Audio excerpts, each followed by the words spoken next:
Vamos abrir a palavra de Deus na segunda epístola do apóstolo Paulo a Timóteo. 2 Timóteo, por favor, capítulo 1.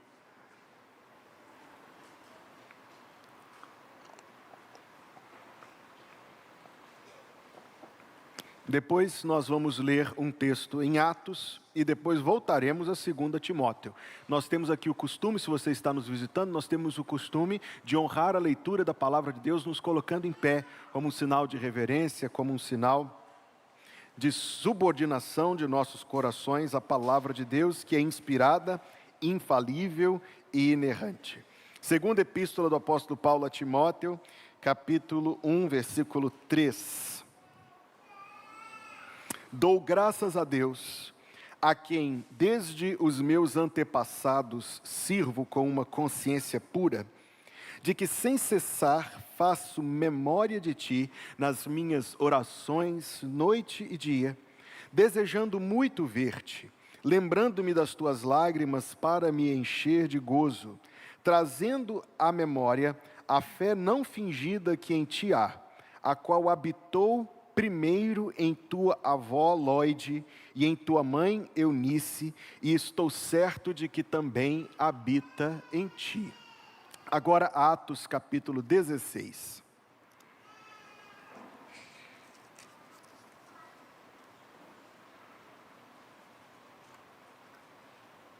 Versículo 1.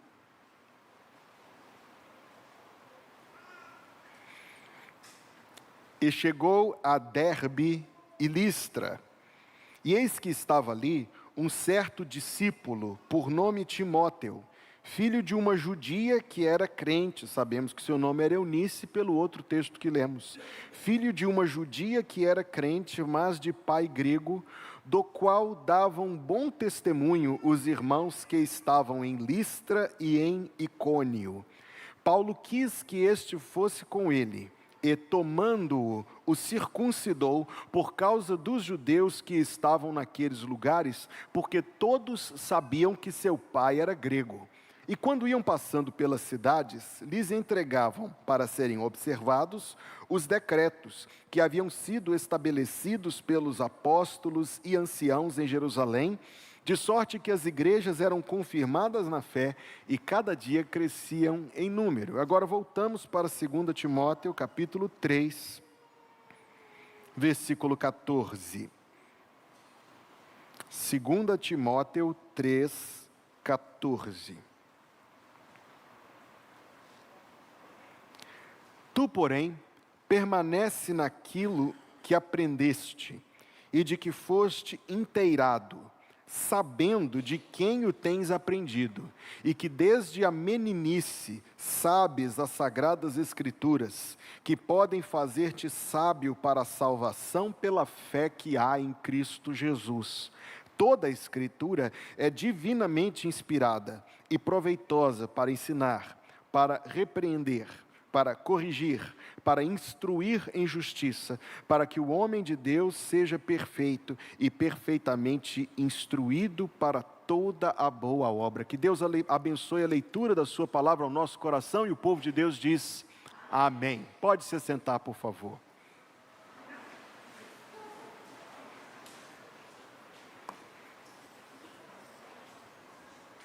A Bíblia, queridos, é a história de muitas pessoas que têm em comum o seu andar na presença de Deus e em relação aos planos de Deus. Dessa forma, um estudioso, enumerou o número de personagens, de pessoas que aparecem na Bíblia, boa parte delas citadas com seus nomes, outra parte anônimas, totalizando cerca de 6.000 pessoas que são mencionadas ao longo dos 66 benditos e santos livros pelos quais Deus se revela a nós. São vidas, portanto, não são figuras literárias. Não são personagens de uma narrativa abstrata, são pessoas reais, pessoas que realmente existiram no passado, que viveram, nasceram, viveram e morreram, pessoas semelhantes a nós, pessoas feitas de carne e sangue, que tinham sentimentos, que viviam dificuldades e situações da vida, e a grande parte das pessoas que é mencionada na Escritura Sagrada, é mencionada por causa de seu relacionamento com Deus pela fé. Assim emerge essa figura tão importante nas últimas décadas do Novo Testamento, do período do Novo Testamento, chamado Timóteo. Foi um homem como qualquer um de nós, uma pessoa que tinha, como a Bíblia cita, mãe e avó, muito provavelmente tinha esposa e filhos, e que dentre todas as coisas que se poderia dizer sobre Timóteo, diga-se que ele foi o principal ou um dos principais líderes da segunda geração de cristãos no mundo, que eu particularmente considero grande coisa. Uma vez que os apóstolos foram envelhecendo e morrendo, aliás, poucos deles tiveram o privilégio de envelhecer, foram martirizados mesmo. Era necessário passar o cuidado das igrejas para aqueles que Deus estava levantando.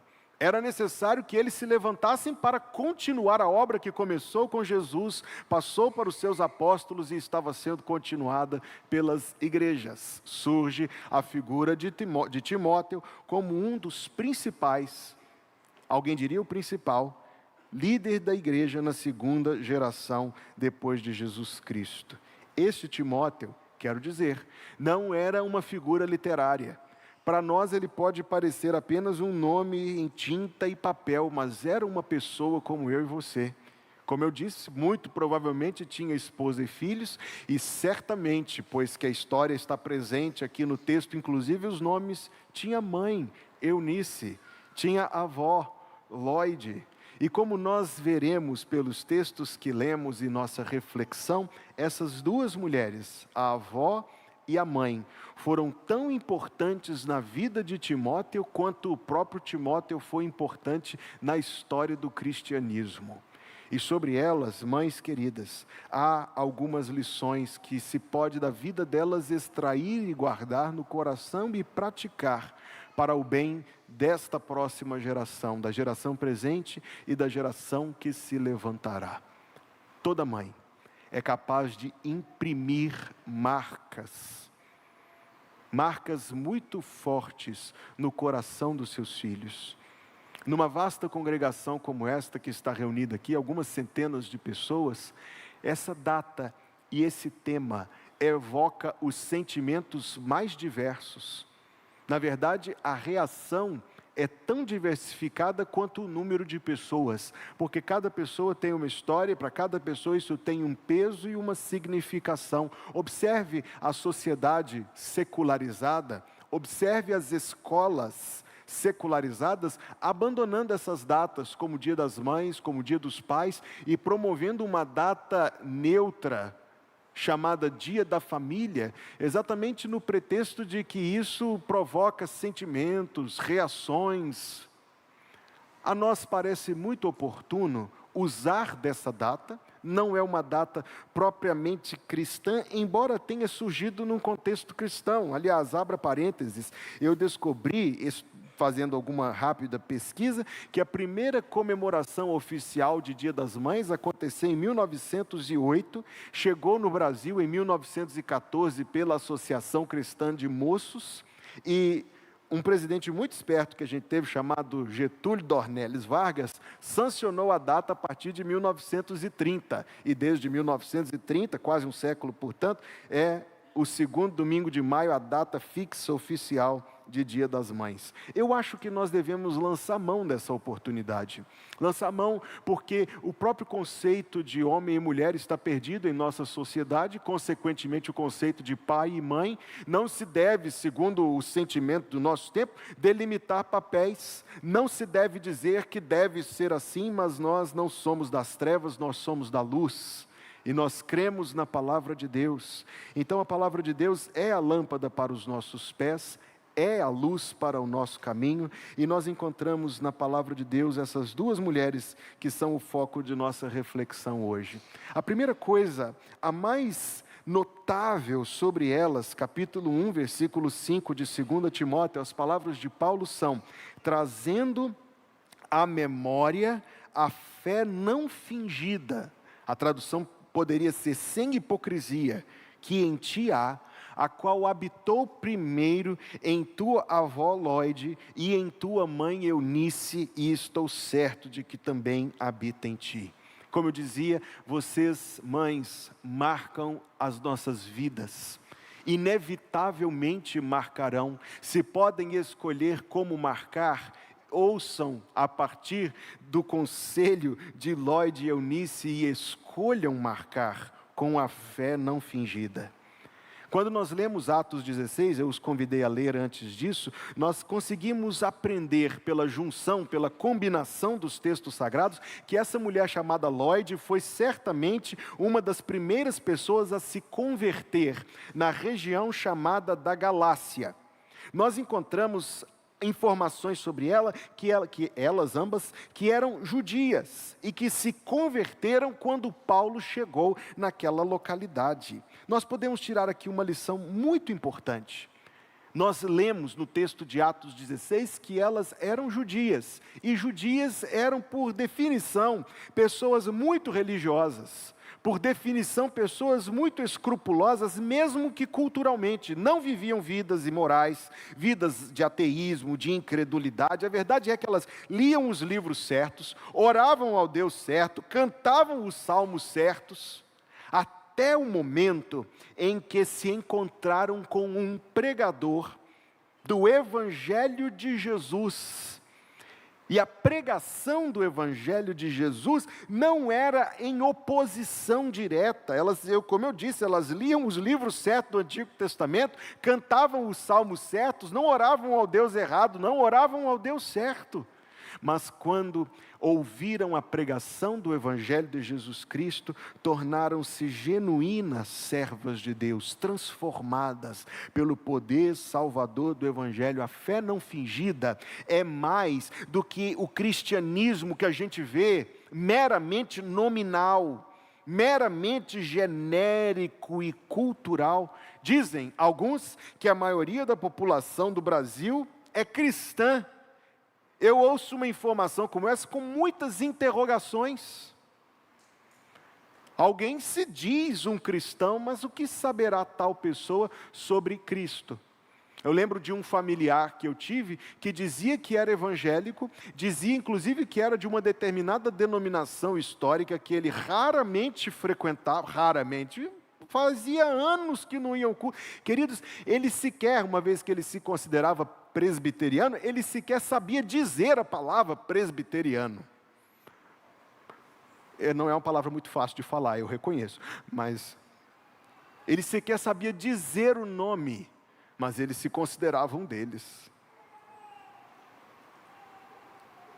Vivemos um tempo onde existem cristãos e cristãos.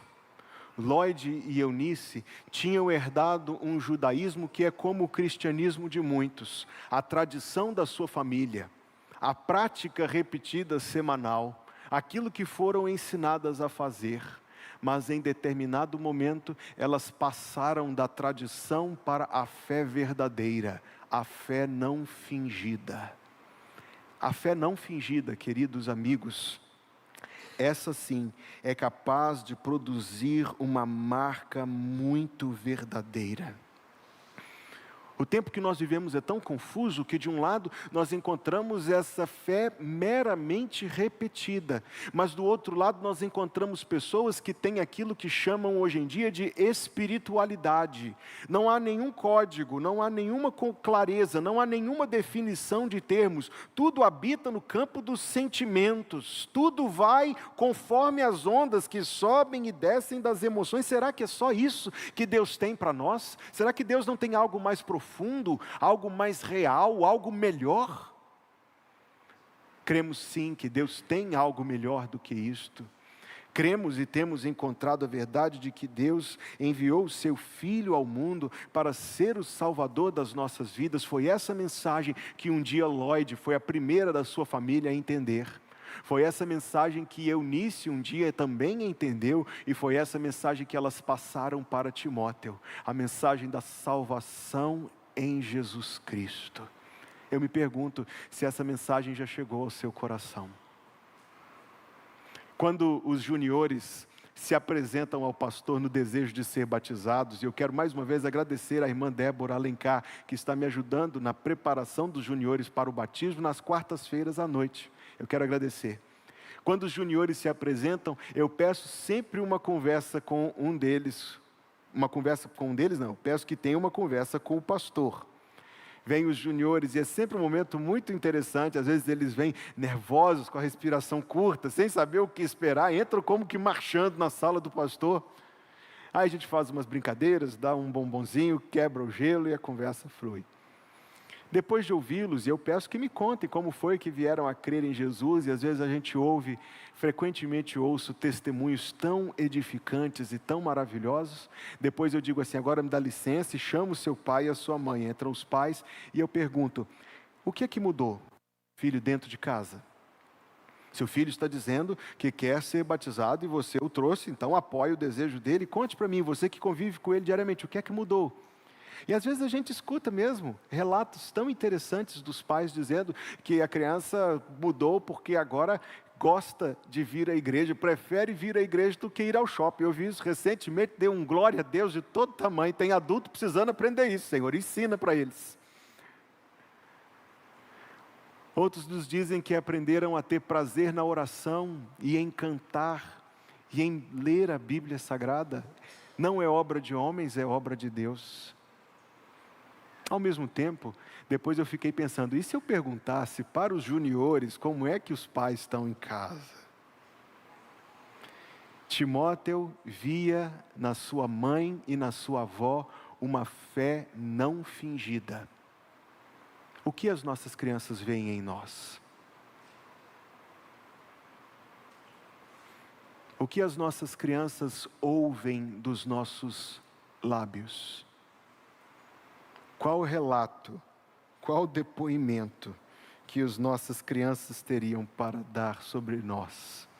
Timóteo foi testemunha da verdadeira conversão de sua mãe e de sua avó ao Senhor Jesus Cristo. Não havia dúvidas, elas eram servas de Deus. Deram provas de serem servas de Deus, porque eu disse que essa informação era importante. Eu disse que elas foram dentre as primeiras pessoas a se converterem na região da Galácia.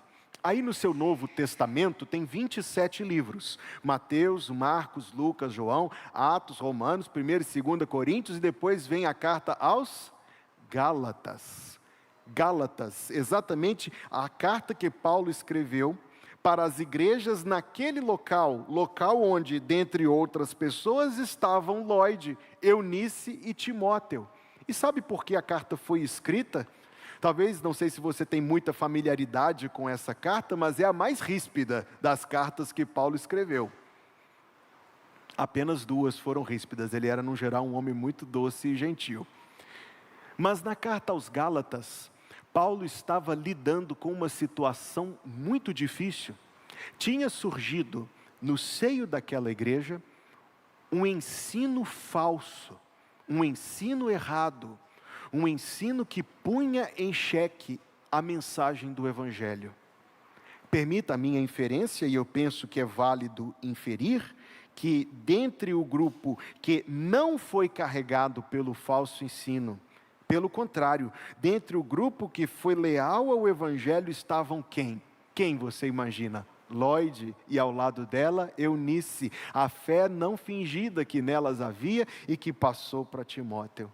E qual é a lição? Como elas demonstram a sua fé não fingida? Com testemunho de conversão, como já vimos, mas demonstram a sua fé não fingida com uma firmeza. Firmeza, queridos, firmeza. Eu disse que há muitas maneiras de marcar a vida das pessoas. Elas marcaram com o seu testemunho de conversão, elas marcaram com a sua firmeza, a sua lealdade, o seu compromisso com Deus, portanto. Ah, sim, nós conhecemos crentes que têm muito a dizer sobre isto. Tem muito a dizer sobre a sua mãe, tem muito a dizer sobre a sua avó e sobre a maneira como elas, ao longo de toda a sua vida, sem falhar e sem cessar e sem vacilar, sem tremer e sem chorar, como diz o Cântico das Crianças, serviram o Senhor Jesus.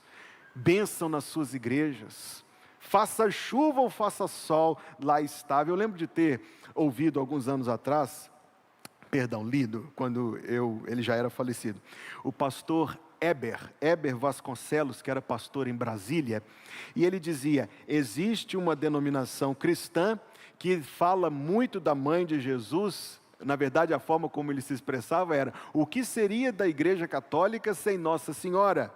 Então ele dizia: e o que seria de nossa igreja sem as Nossas Senhoras? Sem as nossas senhorinhas, as nossas irmãs que trabalham tanto, que sustentam a igreja com a sua oração, com a sua dedicação, com a sua consagração. Ah, meus amados irmãos, uma multidão, milhões de santas, anônimas talvez nos grandes livros, mas que viveram suas vidas fiéis ao Senhor, sendo bênção nas suas igrejas, comprometidas com o Evangelho do Senhor Jesus Cristo, passando isso para a próxima geração, passando isso para abençoar outras vidas, talvez para um mundo tão arrogante, tão materialista, tão mau e vil, seja uma multidão de anônimas, mas Deus não se esquece.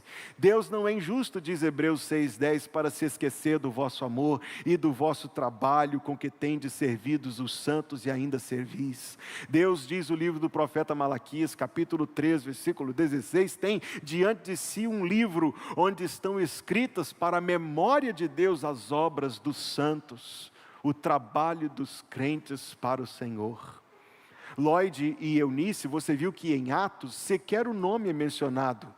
Aqui em 2 Timóteo o nome é mencionado, mas é mencionado como a fé não fingida. O testemunho de uma vida verdadeiramente salva, de uma pessoa que realmente se converteu ao Senhor Jesus. O testemunho de pessoas que numa crise, eu penso ser válida essa inferência, numa crise, demonstraram firmeza e compromisso com Deus. Temos aqui no Brasil um querido pastor, ele foi pastor na cidade de São Paulo, pastor Hélio Schwartz Lima.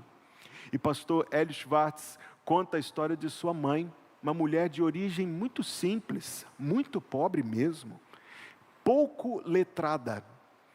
Morava na grande cidade de São Paulo, perto de um dos prédios de faculdades da USP. Crente fiel ao Senhor Jesus Cristo. Na sua simplicidade, nas suas limitações, essa irmã andava sempre com folhetos evangelísticos. Entrava no prédio da faculdade e pedia a alguns daqueles estudantes. Ela dizia: eu tenho pouca leitura, você pode ler isso aqui para mim? Então um estudante universitário lia o plano de salvação. Ela dizia: mas deixa eu ver se eu entendi certo. Então você está lendo para mim que nós todos somos pecadores, é isso mesmo? É isso mesmo, continua. Aí falava sobre a morte de Cristo na cruz. Ela perguntava: então você está lendo para mim que Cristo morreu na cruz para salvar os pecadores? É isso mesmo? É isso mesmo. Continua, lia mais um pedaço. Então você está lendo para mim que se eu crer em Cristo como meu Salvador, Ele vai perdoar todos os meus pecados e vai me dar a vida? É isso mesmo.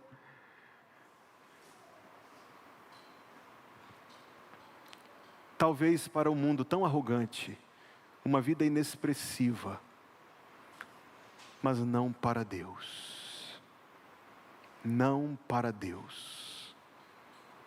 Não para Deus. Devemos silenciar o ruído das vozes arrogantes e materialistas do mundo, que querem nos convencer de que a vida só tem valor pela conquista de nome, patrimônio, fortuna, bens, vitórias deste mundo. Devemos tapar os ouvidos para a arrogância deste mundo, porque aquilo que o mundo despreza, Deus não despreza.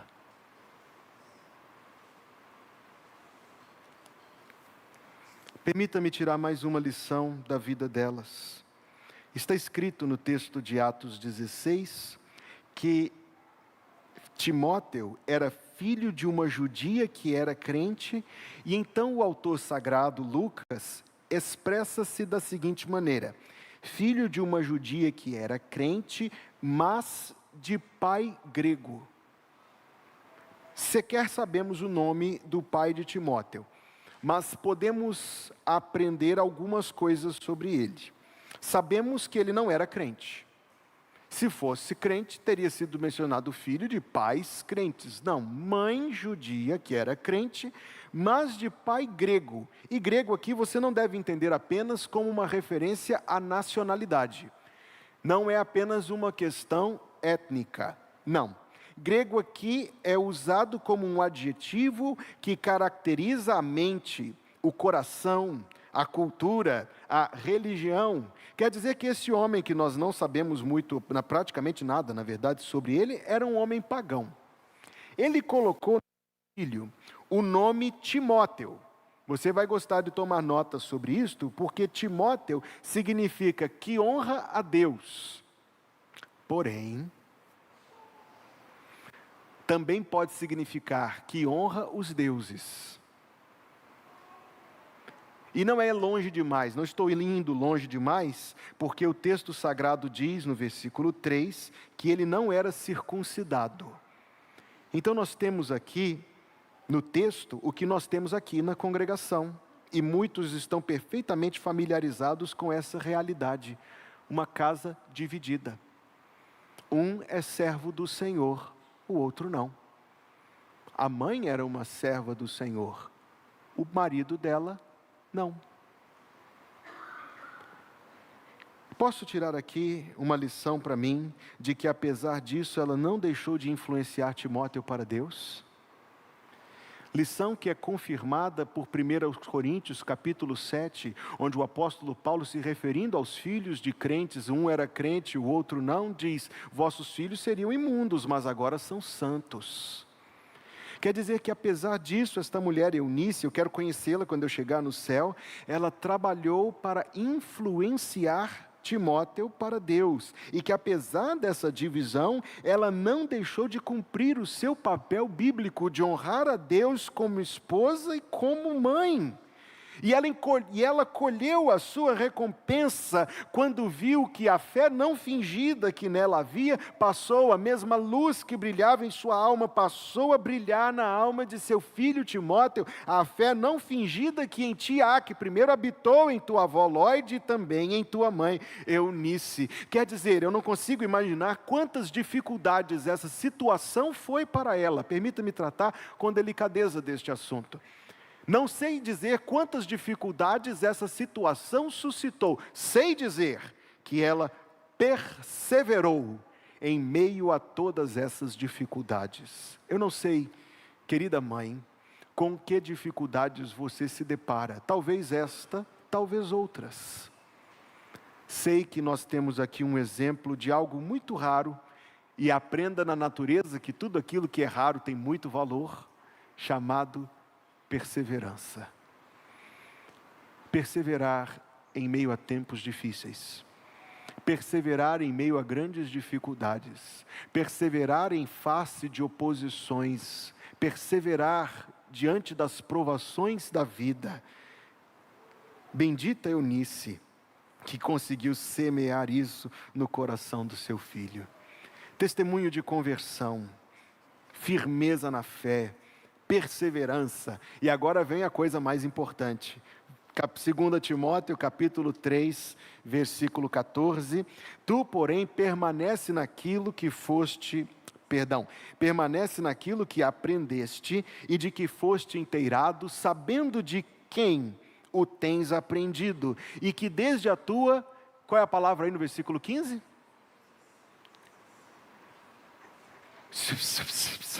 Qual é a palavra aí no versículo 15? Meninice, mocidade, infância. Marque aí por favor, marque. A palavra grega, brepsos. Peguei meu dicionário de grego do Novo Testamento e fui procurar onde a palavra brepsos aparece. E eu fiquei espantado. Ela aparece em Lucas 1,41, quando Isabel diz que o brepsos pulou no ventre dela. bebezinho, João Batista no ventre da mãe. Essa é a meninice. A palavra brepsos aparece em Lucas 2,12, quando os anjos dizem para os pastores que fossem e encontrariam o brepsos envolto em faixas e deitado numa manjedoura. Nós estamos falando de uma criança muito criancinha, muito bebezinha mesmo. Que dia Eunice começou a evangelizar e discipular Timóteo? Quando ele ainda era um bebezinho. Ela começou a evangelizar e a discipular Timóteo. Não é lindo isso aqui, minha gente? Não é uma coisa maravilhosa? Desde que você era um bebezinho, Timóteo. Aqui está traduzido, na minha tradução, como sabes. Mas a tradução mais correta do termo grego é vês, ou contemplas as sagradas escrituras. Aqui é traduzido como o verbo saber, e a gente logo se perguntaria, como é que pode um bebezinho saber? Não, a correta tradução é mostrar, exibir. Quer dizer que quando Timóteo ainda era um bebezinho, a mãe dele fazia com que ele visse a Sagrada Escritura, mostrava para ele a palavra de Deus.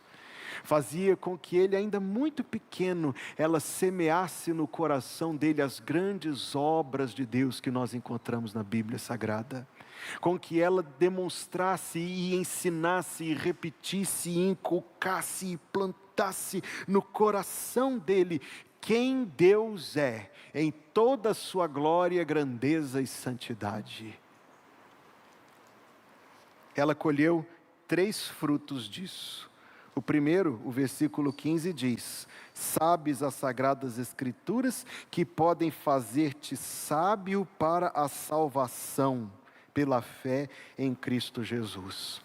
Quando Timóteo apareceu na Bíblia pela primeira vez, lá em Atos 16, ele era um rapazinho, talvez um adolescente,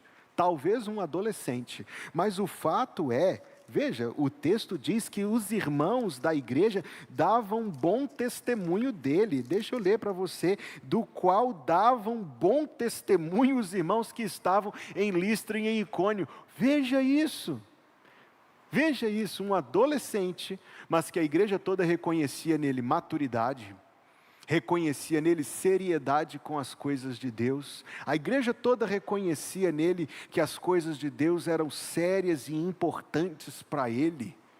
Um adolescente. Uau! Porque a mãe estava desde a meninice plantando as sagradas escrituras no seu coração. Foi o primeiro fruto que ela colheu. O segundo fruto que ela colheu, nós já lemos o texto: a fé não fingida que em ti há. Hoje nós conduzimos as nossas crianças, nós as trazemos ao culto, nós mostramos para ela como é o culto. Eu imploro a você, pai e mãe, não dê o celular para o seu filho durante o culto em nome de Jesus Cristo. Ajude seu filho a adorar o Senhor, ajude seu filho a cantar os cânticos, ajude seu filho a se concentrar na oração, ajude seu filho a tomar notas da mensagem. É a idade, é o momento, é a oportunidade de ensiná-lo. Por enquanto eles só repetem o que veem a gente fazendo. Mas nós temos contemplado o momento em que a fé ensinada torna-se a fé deles próprios. É um verdadeiro milagre de Deus.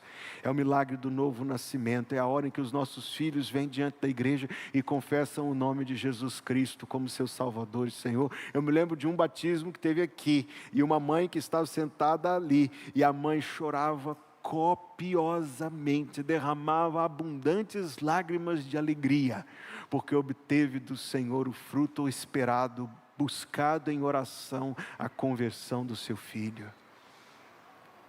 Terceiro fruto que ela colheu: imediatamente, depois de falar que Timóteo conhecia as Sagradas Escrituras desde a meninice, disse no versículo 16 que toda Escritura é divinamente inspirada e proveitosa, e no versículo 17, para que o homem de Deus seja perfeito e perfeitamente instruído para toda boa obra.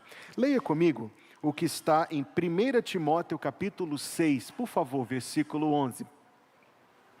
1 Timóteo, capítulo 6, versículo 11. Só o comecinho do versículo, mas tem algo muito importante aí para nós. Mas tu, ó homem de Deus. Eu estava pregando nesse texto outro dia para um grupo aqui na igreja, e eu estava dizendo que aprendi recentemente que essa expressão é usada na Bíblia para um pequeníssimo número de pessoas, cerca de menos de 10 para ser exato. Não é um título usado tão livremente, mas foi usado, é usado para o filho de Eunice. O filho de Eunice, sobre quem ela derramou tantas lágrimas em oração, cresceu para se tornar um homem de Deus. Seu ministério de mãe, o ministério de mãe de Eunice, teve 3 frutos: a sabedoria para a salvação, a fé não fingida, e o seu filho crescer para tornar-se um homem de Deus. Queridos, nada nós deveríamos mais querer, e mais buscar, e mais até mesmo implorar em oração, senão que as nossas crianças cresçam para em anos por vir se tornarem homens de Deus e mulheres de Deus. Mães queridas, marcas vocês deixam inevitavelmente. Existem boas marcas, existem pessoas que crescem marcadas pelo amor de suas mães à família, existem pessoas que crescem marcadas pelo caráter de sua mãe, por sua generosidade, por sua benignidade, por sua alegria. Existem marcas que são úteis, e nós conhecemos pessoas que aprenderam a ler muito aos pés da mãe, que aprenderam a trabalhar com muito compromisso e dedicação aos pés da mãe. Existem marcas boas, existem marcas úteis, é claro que existem marcas ruins, mas existem marcas indispensáveis, absolutamente superiores, e eu lhes direi: piedade, fé, perseverança, amor, a fé não fingida. Imagine dizer-se isso das nossas crianças em anos por vir: a fé não fingida que em ti há, que houve primeiro em tua mãe, e eu estou certo que em ti também. Que a gente viva na bênção de Deus, para que isso se torne uma verdade sobre nós. Deus, em nome de Jesus, muito obrigado pela maneira como tu trabalhaste no passado, por meio destas vidas, salvando, Deus, transformando, dando graças a cada dia para que perseverassem em meio às dificuldades. Santo Deus, que a tua bondade seja sobre nós como foi sobre Lloyd e Eunice. Santo Deus, que o teu favor seja sobre cada mãe que reuniste aqui esta noite, com as mesmas bênçãos que dispensaste sobre as tuas servas que contigo já estão aí na glória. Dá, Senhor, a estas mulheres que tapem os seus ouvidos para o vozeiro cruel do mundo, para ouvir em seu coração a tua voz revelada pela tua palavra. Dá a estas mulheres, ó Deus, marcarem as nossas vidas com amor, compromisso, fidelidade, perseverança. Dá, Senhor, a cada mãe que tem orado a Ti, o gozo, Deus, a alegria de ter as suas orações respondidas na salvação dos seus filhos e na edificação do seu lar sobre a rocha. Obrigado, Pai, por essa noite tão especial, pela Tua presença conosco, pelo culto que Te oferecemos. Obrigado, Pai, pela semana que está se iniciando, e nós rogamos ao Senhor que a Tua bênção seja conosco a cada dia, até o dia em que ou nós partiremos deste mundo para estar contigo, ou o dia em que o Teu Filho virá sobre as nuvens para nos buscar. Que até esse dia o Senhor te abençoe e te guarde. O Senhor faça resplandecer o seu rosto sobre ti e tenha misericórdia de ti. O Senhor sobre ti levante o seu rosto e te dê a paz. E assim seja, em nome de Jesus. E a igreja diz: amém.